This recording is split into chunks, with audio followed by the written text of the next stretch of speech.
So the purpose of this video is just to provide a little bit of information to those who may be considering marriage in the near future. Maybe you're engaged or you're looking to be more committed in your relationship, or maybe you're in early marriage, or even you've been married for a while and you're just looking for a fresh outlook on marriage. The truth is that most of us are quite uneducated and unprepared when we head into marriage.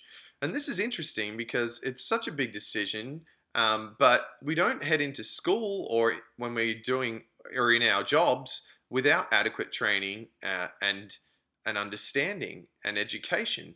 So it's interesting how we don't make that same commitment with marriage. One of the biggest things to know is that conflict and struggle are ordinary parts of marriage. Now, while you're in the honeymoon period, conflict and struggle may be very little things. Now, we've all heard of the honeymoon period. For some people, that's 6 months to can be up to 3 to 5 years. And during this time, your struggle and your conflict are very minimal typically. So, when things change and there is more conflict, we have a tendency to blame ourselves or our partner when this conflict arises. Now, this is a very destructive way of thinking and is very unhealthy for the relationship.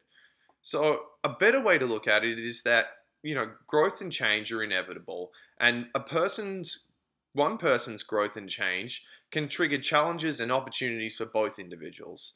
So, kind of think of your relationship in terms of growth and not fixing, because we're more likely to be fulfilled in that way. If we look at it as a fix-it approach, then it's unlikely that we're going to be able to grow together.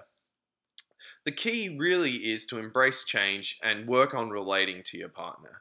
Now, this takes a commitment to the relationship and also a commitment to continued learning, which includes communication skills and continuing to work on and understanding your partner through communication and through also their emotions and their emotional changes.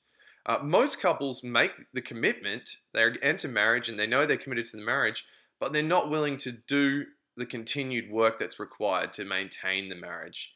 Now, sometimes we tend to deprioritize and devalue the relationship over times as our lives become more busier with other commitments such as our careers, children and their commitments, and we just put less and less time into our relationship. So it's important to make time to talk about your problems and your changes that you're going through and your own personal growth and goals. Go on date nights and spend time alone. I know that sounds simple, but I can't tell you how many couples I've worked with that have never go on a date night. They don't have the time. Prioritize your marriage despite the commitments that you currently have. So this is just a little bit of information, and I encourage anybody who's recently engaged or considering marriage or who's even having some difficulties in their marriage to engage in some premarital or marital counseling to find out some more information. Thanks.